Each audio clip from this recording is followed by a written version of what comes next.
नमस्कार दोस्तों, मैं नीलेश दुबे हमारे आर्य आईएएस परवान में आप सभी का हार्दिक स्वागत करता हूं। उम्मीद करता हूं कि आप सभी की पढ़ाई बहुत अच्छे ढंग से चल रही होगी। हम लोग लगातार अपने बैचेस में आपको सारे नोट्स लगातार प्रोवाइड करा रहे हैं। बीच बीच में इंपॉर्टेंट टॉपिक्स के वीडियो भी लेकर आ रहे हैं, जिससे आपको किसी भी टॉपिक्स में कुछ समझने में प्रॉब्लम्स आती है तो आप हमारे वीडियोस को देखकर अच्छे से चीज़ों को समझ सकते हैं। और जो हिडन क्वेश्चन होते हैं, जहां से मोस्टली क्वेश्चन पूछे जाते हैं, उनको हम मोस्टली अपने वीडियोस के माध्यम से आपको समझाने की कोशिश करते हैं कि आपका एक भी प्रश्न कहीं से गलत ना हो पाए।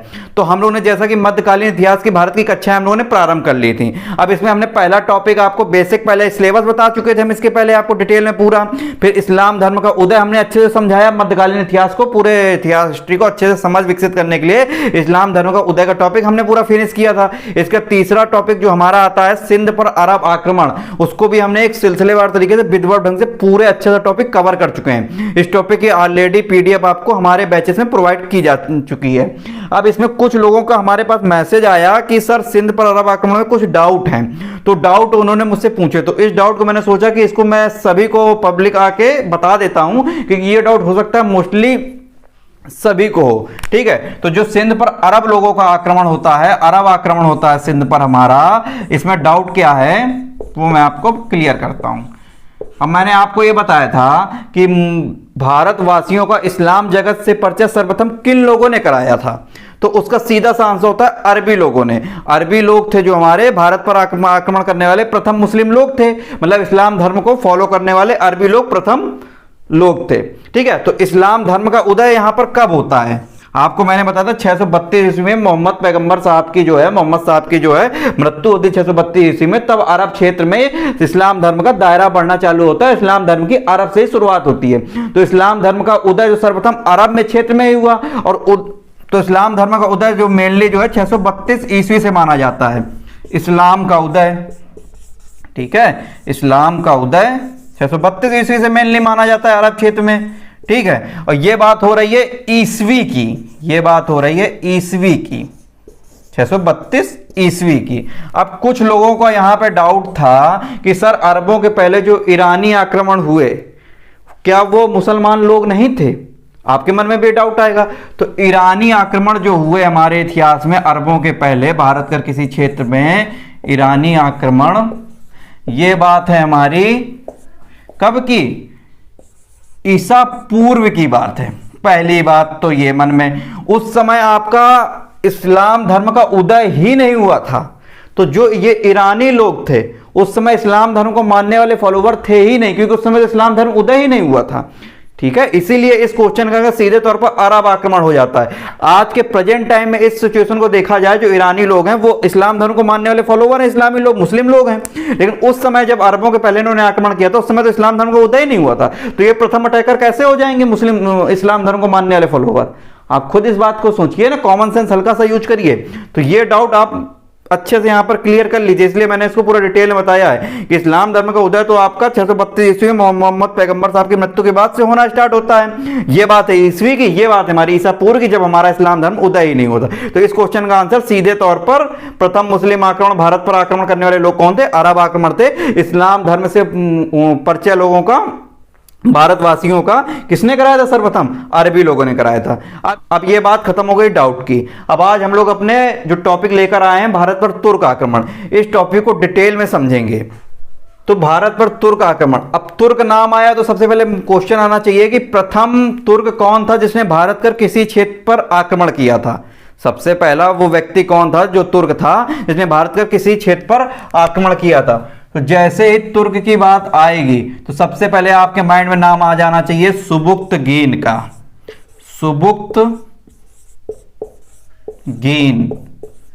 सुबुक्तगीन ही वो पहला व्यक्ति था जिसने भारत पर किसी क्षेत्र पर आक्रमण किया था।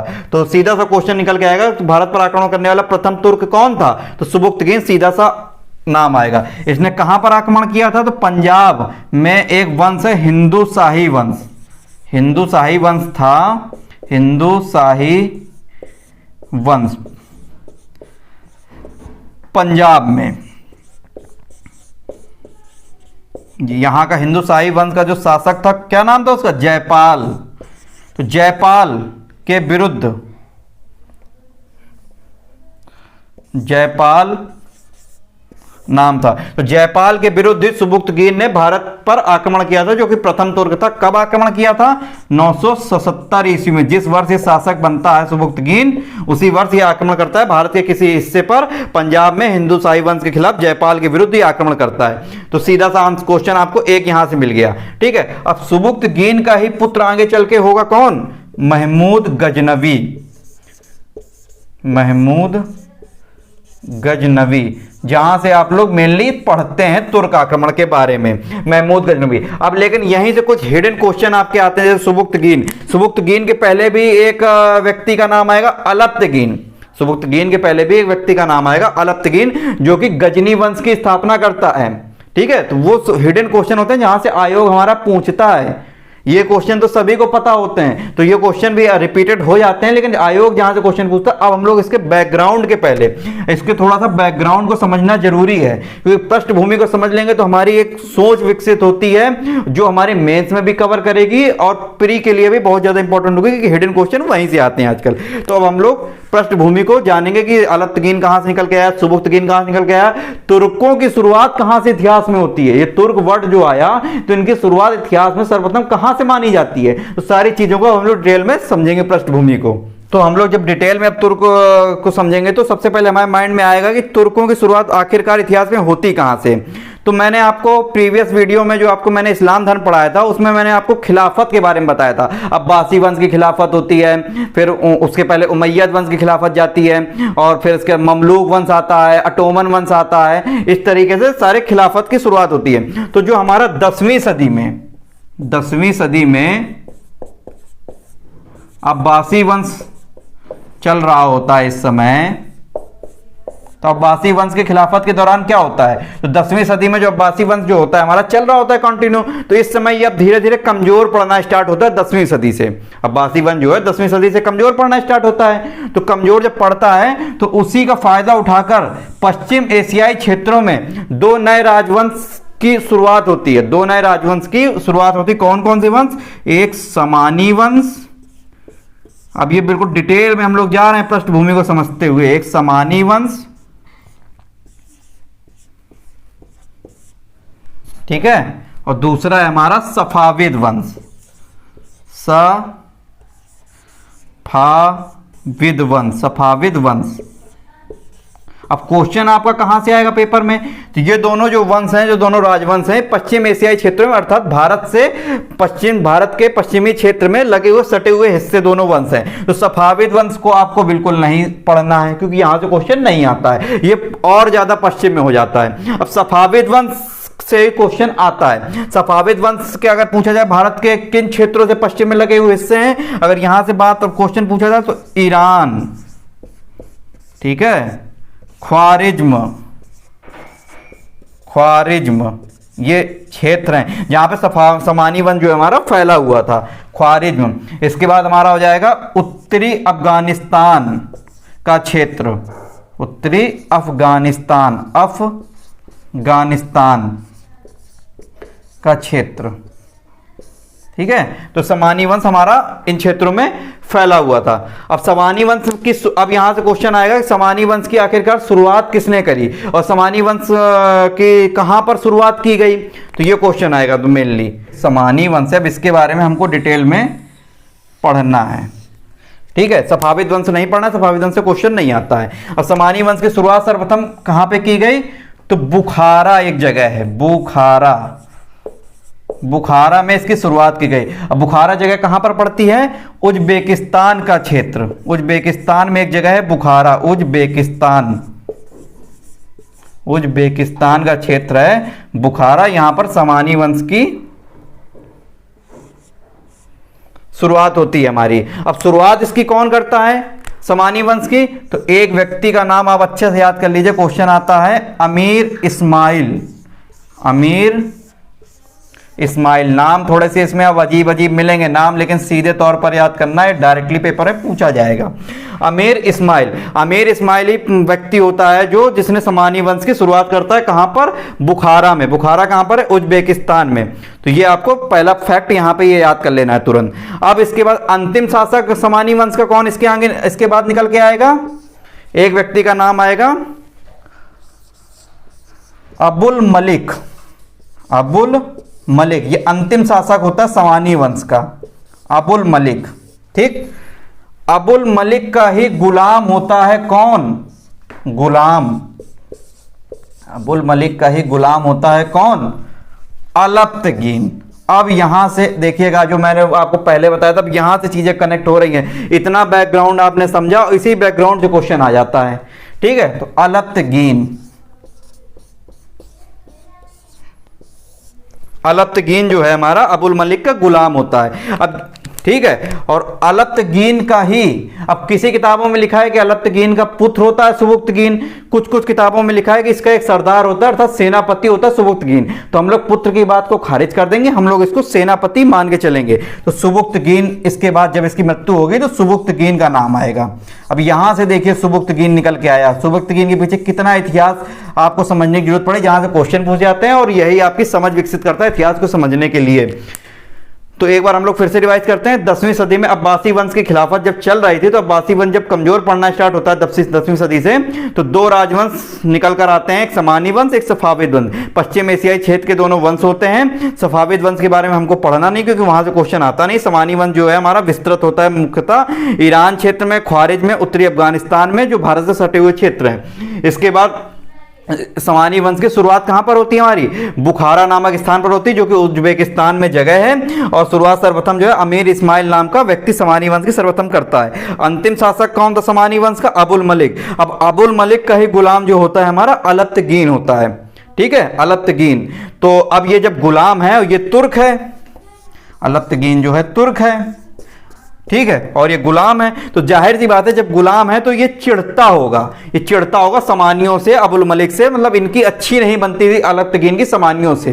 ठीक है, तो अलप्तगीन ही क्या करता है, गजनी में जब इनकी अच्छी से नहीं बनती थी, तो गजनी में एक स्वतंत्र जागीर की शुरुआत करता है गजनी में। तो वो नाम पड़ जाता है गजनी वंश, वहीं से गजनी वंश निकल के आता है। तो गजनी वंश की शुरुआत कौन करता है? सीधे तौर पर अलप्तगीन। डायरेक्ट यहां से याद होना चाहिए आपको, गजनी वंश की शुरुआत कौन करता है? अलप्तगीन। तो जो हमारा ये अलप्तगीन होता है, जो कि गुलाम होता है समानी वंश में, अबुल मलिक का जो अंतिम शासक होता है समानी वंश का, तो अलप्तगीन की जो है हमारी समानियों से अच्छी नहीं बनती थी। अलप्तगीन की समानियों से अच्छी नहीं बनती थी, अच्छी नहीं बनती थी। लड़ाई झगड़े की स्थिति बनाए रहते थे, कि गुलाम थे, तो हो सकता है वो जाहिर सी बात है कि इन पर मतलब जुल्म ढाया जाता होगा, इनसे मोस्टली काम करवाए जाते होंगे। तो गुलाम है तो इनकी अच्छी नहीं बनेगी, समानियों से अच्छी नहीं बनती थी इनकी। तो ये करते क्या है, जो अलप्तगीन जो है हमारे, ये करते क्या हैं, ये गजनी में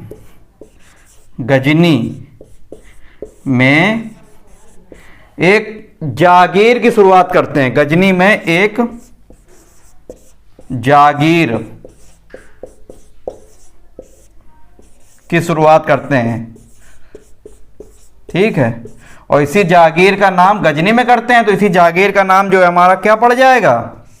इसी जागीर का नाम गजनी वंश के नाम से ये शुरुआत हो जाएगी इसकी, गजनी वंश।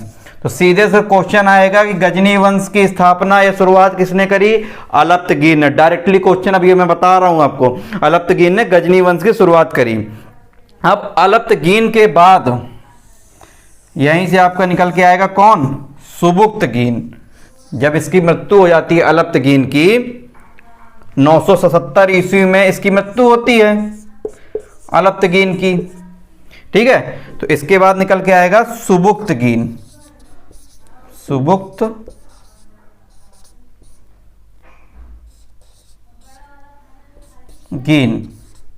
जब इसकी 977 ईस्वी में अलप्तगीन की मृत्यु होती है, तो सुबुक्तगीन निकल के आएगा। तो सुबुक्तगीन जो है 977 ईस्वी में जो शासक बनता है, 977 ईस्वी में शासक बनता है। और इसी वर्ष सुबुक्तगीन भारत के हिस्से पर, कहां पर? पंजाब के हिंदू शाही वंश के खिलाफ, अर्थात जयपाल के विरुद्ध भारत के क्षेत्र पर आक्रमण कर देता है। तो यहीं से ये प्रथम तुर्क हो जाता है।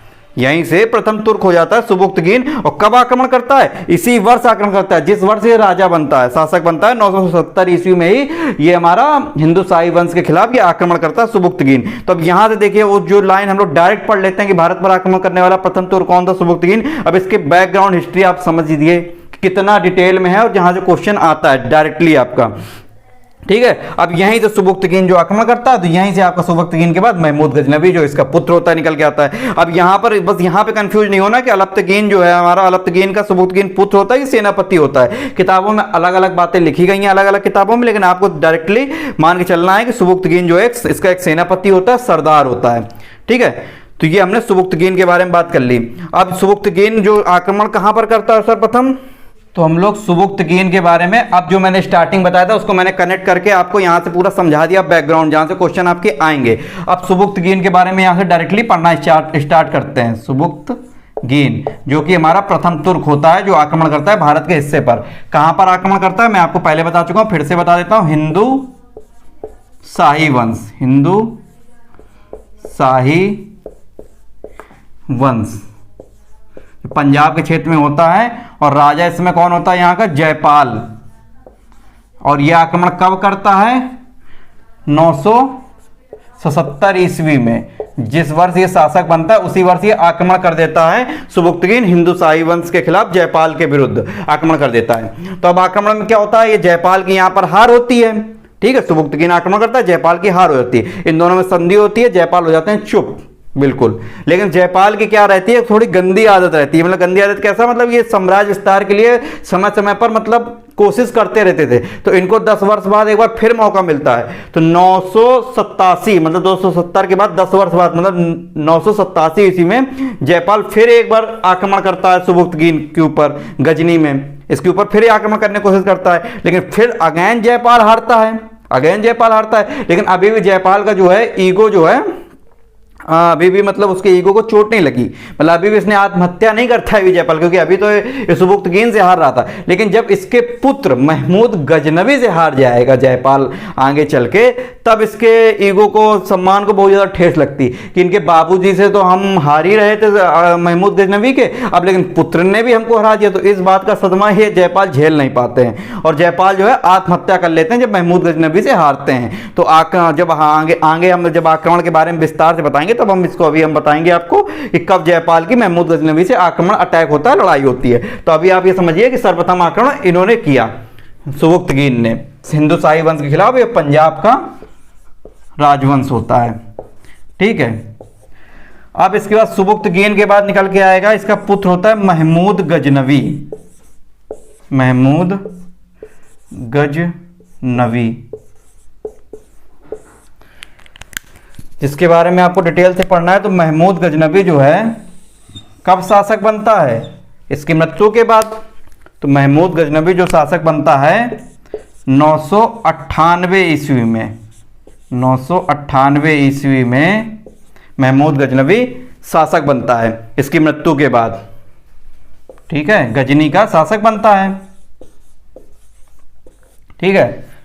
इसके बाद यहीं से क्वेश्चन, महमूद गजनवी के बारे में कुछ डायरेक्टली क्वेश्चन आते हैं कि इसका जन्म कब हुआ था महमूद गजनवी का। इसके जन्म जो है 971 ईस्वी में हुआ था। 998 ईस्वी में शासक बनता है, जन्म 971 ईस्वी में होता। अब यहीं से आप एक चीज ये याद रखिएगा कि जो सुबुक्तगीन होता है, अलप्तगीन जो गजनी वंश की स्थापना तो कर देता है, लेकिन जब सुबुक्तगीन शासक बनता है 977 ईस्वी में अगेन, तो गजनी में ही सुबुक्तगीन क्या करता है? एक स्वतंत्र राज्य की अलग से स्थापना कर लेता है। गजनी में ही, गजनी में ही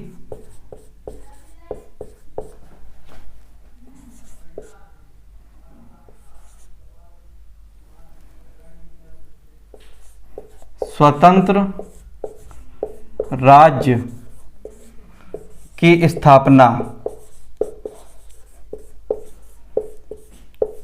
अगर हो सकता है ऊपर का कट रहा हो तो मैं बोल दे रहा हूं, आप लोग देख लीजिएगा। सुबुक्तगीन जो है हमारा गजनी में ही कब, जिस वर्ष ये शासक बनता है 977 ईस्वी में, अलप्तगीन के बाद ये शासक बनता है। तो 977 ईस्वी में गजनी में ही स्वतंत्र राज्य की स्थापना करता है। अब वो स्वतंत्र राज्य की स्थापना किस नाम से करता है? किस नाम से करता है? तो नाम तो उस समय कुछ पर्टिकुलर नहीं रहता, लेकिन आप इसको यामिनी वंश के नाम से पहले तो जानेंगे। जो वंश की स्थापना होगी पहले तो ये जान लीजिए कौन सा वंश होता है, यामिनी वंश। यामिनी वंश। तो सीधे से क्वेश्चन अगर आता है कि यामिनी वंश की शुरुआत किसने करी, तो डायरेक्टली आंसर हो जाएगा सुबुक्तगीन, पहली बात। अब यामिनी वंश को लेकर यहाँ पे थोड़ा कंफ्यूजन होता है, क्योंकि यामिनी वंश जो है हमारा, यामिनी नाम कहाँ से आया? तो जो महमूद गजनवी होता है, महमूद गजनवी जब हमारा सिस्तान के शासक, सिस्तान एक जगह होती है, सिस्तान के शासक खलफ बिन अहमद को हराता है, ठीक है, खलफ बिन अहमद को हराता है, तो एक हमारे खलीफा होते हैं अल कादिर बिल्लाह। हम नाम देखिए कितने अजीब अजीब है, अल कादिर बिल्लाह, ठीक है। अल कादिर बिल्लाह जो है, इनके सम्मान में इनको दो उपाधियां देते हैं। किनको? महमूद गजनवी को अल कादिर बिल्लाह दो उपाधियां देते। कौन कौन सी दो उपाधियां? एक यामिन उद्दौला, ठीक है, एक उपाधि देते हैं यामिन उद्दौला। यामिन उद्दौला का मतलब होता है साम्राज्य का दाहिना हाथ या खिलाफत का दाहिना हाथ। और दूसरी उपाधि देते हैं अमीन उल मिल्लत। अमीन उल मिल्लत, अमीन उल मिल्लत का सीधा सा मतलब होता है धर्म रक्षक। तो यामिन उद्दौला की जो उपाधि देते हैं कौन? हमारे अल कादिर बिल्लाह। किसको? महमूद गजनवी को। तो उसी यामिन उद्दौला उपाधि के कारण, उसी यामिन उद्दौला उपाधि के कारण इस वंश का नाम आगे चलकर महमूद गजनवी के समय इस वंश का नाम यामिनी वंश हो जाता है, ठीक है। ये कंफ्यूजन समझ में आया? क्योंकि जब ये सुबुक्तगीन जो है हमारा 970 ईस्वी में गजनी में एक स्वतंत्र राज्य की स्थापना करता है, तो उस समय इसका नाम यामिनी वंश नहीं होता है, उस समय यामिनी वंश नहीं होता है। लेकिन महमूद गजनवी के समय इसकी उपाधि के कारण, यामिन उद्दौला उपाधि कारण, इस वंश का नाम जो है यामिनी वंश पड़ जाता है। अब ये कंफ्यूजन आपको दूर हो गया होगा, ठीक है। तो अब सीधा तो क्वेश्चन आएगा कि यामिनी वंश की शुरुआत किसने की? लेकिन शुरुआत तो हमारे सुबुक्तगीन ही कर रहे हैं ना।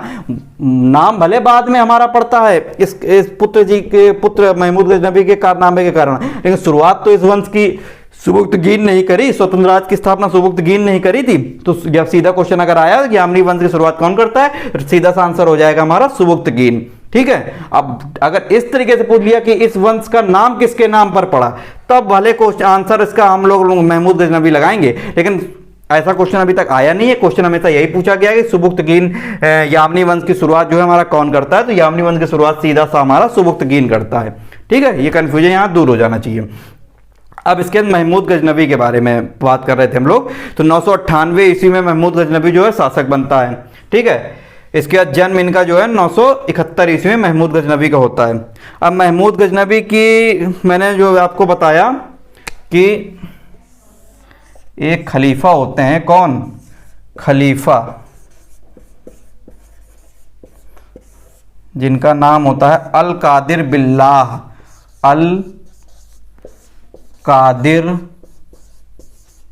बिल्लाह, अल कादिर बिल्लाह, ठीक है। अल कादिर बिल्लाह जो है हमारे महमूद गजनवी को दो उपाधियां देते हैं। कौन कौन सी दो उपाधियां देते हैं और क्यों देते हैं वो मैंने आपको बता दिया। एक तो यामिन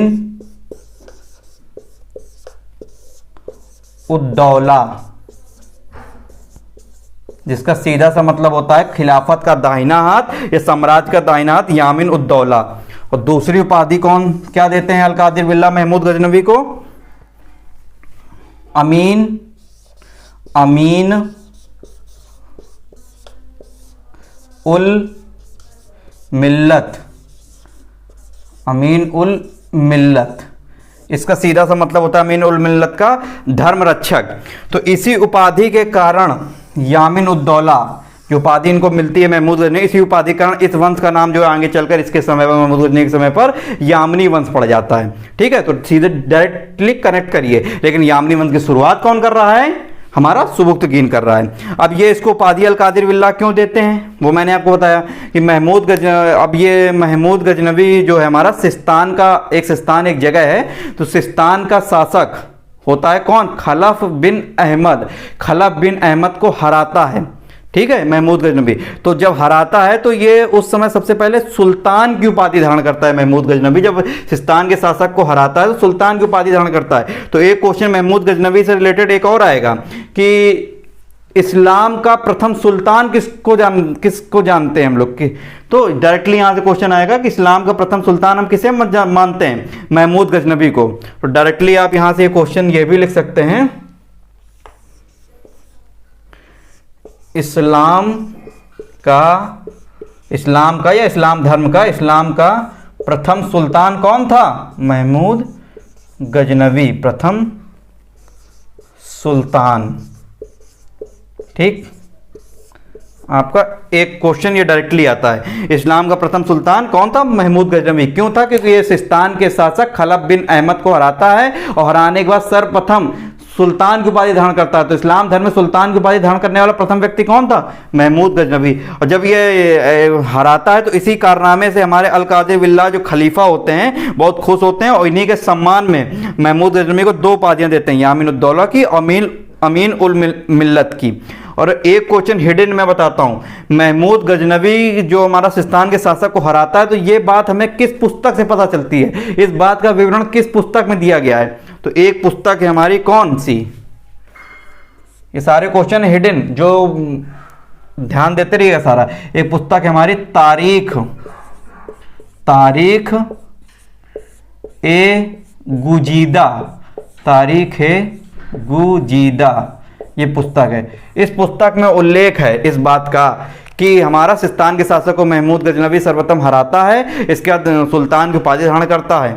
ठीक है, तो तारीख गुजीदा नामक पुस्तक से हमें ये बातें पता चलती हैं। तो महमूद गजनवी के बारे में हमने मोटा मोटा देख लिया। अब महमूद गजनवी के बारे में कुछ बातें अलग से इतिहास में लिखी गई हैं इंपॉर्टेंट, कि इसकी कुछ अन्य उपाधियां भी होती हैं और इसका भारत पर आक्रमण करने का मेनली कारण क्या रहता है। और इसको किताबों में बोला गया है कि ये विद्वानों का महान रक्षक होता है। बहुत इसके दरबार में बहुत सारे विद्वान होते हैं, बहुत महान शरण मतलब विद्वानों को ये देता है। तो हम लोग अब महमूद गजनवी के बारे में डिटेल में हम लोग कुछ बातें देख चुके हैं, कुछ बातें छूटी हुई हैं, उनको भी अभी हम लोग महमूद गजनवी के बारे में कवर करते हैं। महमूद गजनवी,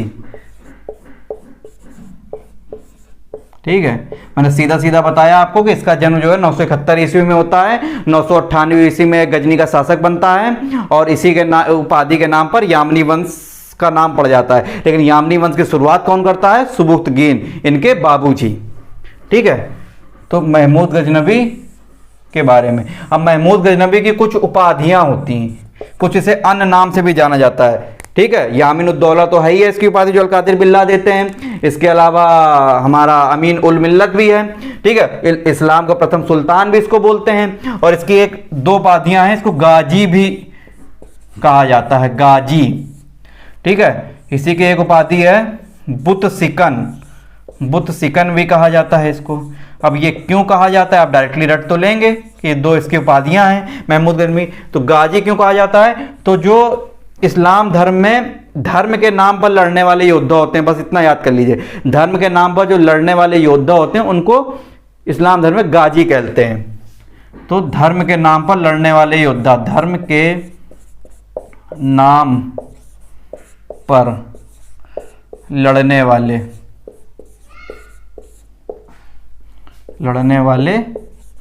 योद्धा जो होते हैं उनको इस्लाम धर्म में गाजी कहा जाता है। अब बुत सिकन क्यों कहा जाता है? तो बुत सिकन का सीधा सा मतलब है मूर्ति भंजक। अब ये क्या करते थे भाई साहब? तो इन्होंने मेनली भारत पर सीधा सा आप याद कर लीजिए कि इन्होंने भारत पर कितनी बार आक्रमण किया था? 17 बार टोटल महमूद गजनवी ने भारत पर आक्रमण किया था, पहली बात। ठीक है, अब भारतीय लोग क्या थे, पहले उसमें बैंक तो चलते नहीं थे, तो जो अपना सोना चांदी रुपया पैसा ये लोग कहाँ रखते थे? भारतीय हिंदू लोग हो गए या फिर हमारे बौद्ध लोग हो गए, ये सब मंदिरों में ही ये सारी चीजें सब रखते थे। तो ये भारत पर जब आक्रमण करता था महमूद गजनवी तो मंदिरों को लूटता था और धन अपने साथ लूट के अपने देश गजनी ले जाता था विस्तार करने के लिए गजनी का। ठीक है, इसका मुख्य उद्देश्य, अब मैं यहीं से आपको बता दूं, इसका मुख्य उद्देश्य भारत पर अपना विस्तार या फिर शासन करना नहीं था। भारत पर इससे कोई मतलब नहीं था कि भारत पर हम विस्तार करेंगे, राज्य जीतेंगे, कोई लेना देना नहीं। इसका मेनली उद्देश्य था भारत पर आक्रमण करने का केवल धन लूटना, और धन लूटकर अपने देश गजनी लेके जाना और वहां पर अपने साम्राज्य का विस्तार करना। ठीक है। तो ये क्या करता था, जब धन लूटने के लिए मंदिरों पर अटैक करता था तो सोना चांदी लूटता था और जितनी मूर्तियां होती थी देवी देवताओं की उन सबको तोड़ता था, उन सबको तोड़ता था। ठीक है, जैसे सोमनाथ मंदिर की घटना आपको अभी आगे चल के हम बताएंगे। ठीक है, तो उनको सबको तोड़ता, इसीलिए इसी वजह से इसका नाम जो है हमारा बुद्ध सिकन उपाधि इसकी एक है और इतिहास के किताबों में, और एक गाजी नाम से भी इसकी उपाधि है, धर्म के नाम पर लड़ने वाला योद्धा। और मेनली इसका कारण क्या था भारत पर आक्रमण करने का? धन लूटना। इसका मेनली कारण भारत पर आक्रमण करने का क्या था? धन लूटना। ठीक, ये महमूद गजनवी से रिलेटेड मुख्य बातें हो गई। अब महमूद गजनवी जो है हमारा विद्वानों का महान संरक्षक था। विद्वानों का महान संरक्षक था। इसके दरबार में कई सारे विद्वान देखने को मिलते हैं जहां से डायरेक्टली क्वेश्चन आते हैं। ठीक है, विद्वानों का महान संरक्षक था। तो इसमें से कौन कौन से विद्वानों का महान संरक्षक महमूद गजनवी था? तो एक नाम निकल के आएगा सबसे पहले, उत्तबी। अब ये डायरेक्टली नाम आएंगे, उत्तबी ये नाम है व्यक्ति का, विद्वान जो इसके दरबार में होता है, उत्तबी। उत्तबी कौन था? इसका शाही इतिहासकार था, शाही इतिहासकार। किसका? महमूद गजनवी का उत्तबी जो है हमारा शाही इतिहासकार था। ठीक है, अब उत्तबी की ही एक पुस्तक है, कौन सी पुस्तक की रचना की थी उत्तबी ने? तो किताब उल यामिनी, डायरेक्टली याद करेंगे, किताब उल यामिनी पुस्तक किसने लिखी थी? उत्तबी ने। उत्तबी कौन था? महमूद गजनवी का दरबारी विद्वान था उत्तबी। तो एक नाम तो आपका उत्तबी हो गया। दूसरा इसका विद्वान कौन था? एक नाम निकल के आएगा फिरदौसी। फिरदौसी,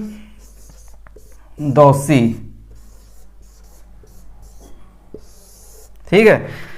फिरदौसी की पुस्तक कौन सी है? शाहनामा। शाहनामा, शाहनामा।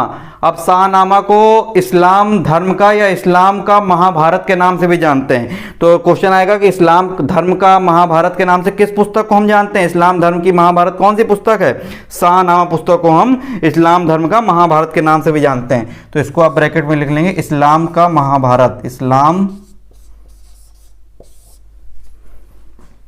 धर्म की महाभारत के नाम से भी जानते हैं, इस्लाम धर्म की महाभारत, फिरदौसी की जो पुस्तक है। तो फिरदौसी की जो पुस्तक है शाहनामा, इसको इस्लाम धर्म का महाभारत के नाम से भी जानते हैं। और फिरदौसी की भी एक उपाधि रहती है, कौन सी? इसको पूर्व का होमर भी नाम से जानते हैं, पूर्व का होमर इसकी उपाधि है, पूर्व का होमर। ये क्या है? ये उपाधि है फिरदौसी की। ठीक है, अब होमर कौन था? होमर यूरोप का बहुत बड़ा विद्वान था, तो उसी पे आधारित, उसी पे के नाम के विद्वान था बहुत बड़ा। तो पूर्व का होमर जो हमारी किसकी उपाधि है? फिरदौसी की। फिरदौसी कौन था? महमूद गजनवी का दरबारी था। फिरदौसी की पुस्तक कौन सी है? शाहनामा, इस्लाम धर्म की महाभारत के नाम से भी इस पुस्तक को हम जानते हैं। ठीक, कितने क्वेश्चन मिल रहे हैं? तो पहला विद्वान हमारा उत्तबी हो गया, दूसरा विद्वान हो गया फिरदौसी। इसी तरह एक विद्वान निकल के आएगा। अब इसके बाद हमारा विद्वानों में इसका नाम निकल के आएगा, एक विद्वान होंगे हमारे दरबारी विद्वान इसी के, बैहाकी। अब नाम देखिए कितना अजीब सा है, बैहाकी। हाकी आप सुने होंगे ना, तो उसी से बैहाकी। तो बैहाकी जो थे, इनकी पुस्तक का नाम सीधा है तारीख ए सुबुक्तगीन। तारीख ए सुबुक्तगीन की पुस्तक किसकी है? बैहाकी की, तारीख ए सुबुक्तगीन। ठीक, अब एक इतिहासकार होते हैं हमारे, कौन? लेन पूल। लेन पूल इतिहासकार हैं, तो उस बैहाकी को एक उपाधि देते हैं, कौन सी? पूर्वी पेप्स की उपाधि देते हैं। तो इनकी उपाधि क्या हो जाती है? पूर्वी पेप्स। पेप्सी होता है ना, पूर्वी पेप्स की उपाधि, ये हमारी उपाधि है। ठीक है, उपाधि कौन देता है पूर्वी पेप्स की उपाधि? लेन पूल इतिहासकार होते हैं हमारे, लेन पूल इतिहासकार। तो लेन पूल इतिहासकार ने पूर्वी पेप्स की उपाधि किसको दी थी? बैहाकी को, बैहाकी की पुस्तक है तारीख सुबुक्तगीन, और इस पूर्वी पक्ष की उपाधि होती है, जो तीसरे विद्वान हो जाते हैं बैहाकी।